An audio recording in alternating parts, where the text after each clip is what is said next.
May 26, 1941. The North Atlantic, 550 miles west of Brest. A fabric and wood biplane with an open cockpit, a top speed barely faster than a modern family car, and a design that predated retractable landing gear, climbs into a gale toward the most powerful battleship ever built. Bismarck. 50,300 tons. 8 15-inch guns. Armor belt over 12 inches thick. She has already sunk HMS Hood in under 4 minutes, killing 1,415 men. The entire Royal Navy is hunting her, and she is winning. At 20:50 hours, a single torpedo dropped by an aircraft the Fleet Air Arm's own pilots nicknamed the String Bag strikes Bismarck's stern. It jams her rudder at 12 degrees to port. She can no longer steer for home. Within 15 hours, 3 British battleships find her and destroy her. The weapon that made it possible could not outrun the ship it was hunting. This is how a biplane built for a war that ended in 1918 finished the most powerful battleship of 1941. By May 1941, Bismarck had already achieved what no other German warship managed in either World War. She had engaged and destroyed a Royal Navy capital ship in open battle. After sinking Hood at the Denmark Strait, Bismarck and the heavy cruiser Prince Eugen broke contact and ran for occupied France, where U-boat pens and Luftwaffe cover waited. If she reached Brest, she would be effectively unsinkable, repaired and resupplied for a war against Atlantic convoys that the Royal Navy had no reliable answer to. Admiral Sir John Tovey had battleships converging from multiple directions, but Bismarck was faster than most of them, and the weather was closing in. By the evening of the 26th, she was less than a day steaming from air cover and safety. The Royal Navy's fastest heavy units, King George V and Rodney, were still hours behind, and burning fuel they did not have to spare. There was only one force in range that could possibly slow her down, and by any reasonable measure of 1941 naval air power, it should not have been able to. The Fairey Swordfish was already obsolete when the war began. It entered service in 1936, a 3-seat biplane with fixed landing gear, an open cockpit exposed to the weather, and a maximum speed of 139 miles per hour empty, closer to 90 with a torpedo slung beneath it. Contemporary German and Italian aircraft flew nearly twice as fast. The Swordfish had no armor, minimal defensive armament, a single machine gun facing forward and one in the rear cockpit, and a fabric skin over a wood and metal frame that a rifle round could pass through without detonating. Naval planners in the 1930s had already drawn up its replacement. By 1941, that replacement, the Fairey Albacore, was in service, and the Swordfish should have been retired to training duties.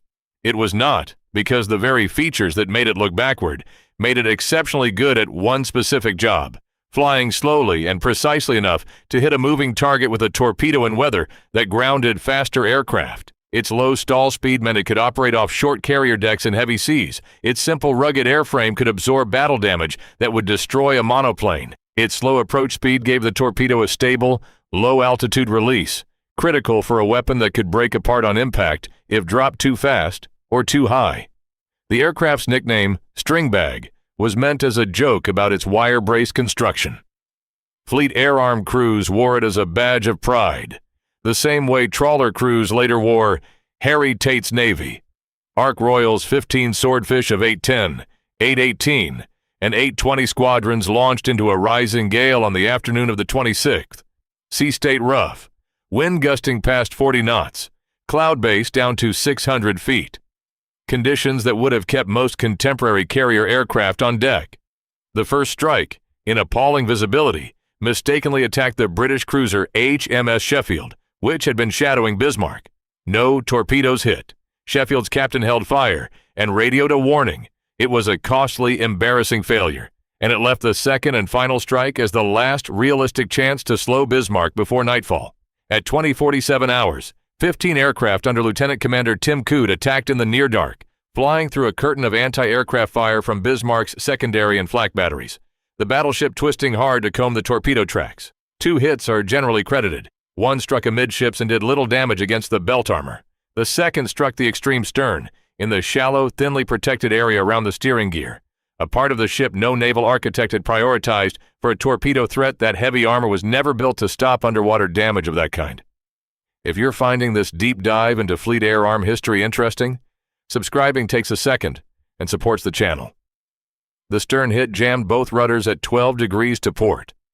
Bismarck's engineers worked for hours in flooded, freezing compartments trying to free the steering gear by hand. They could not.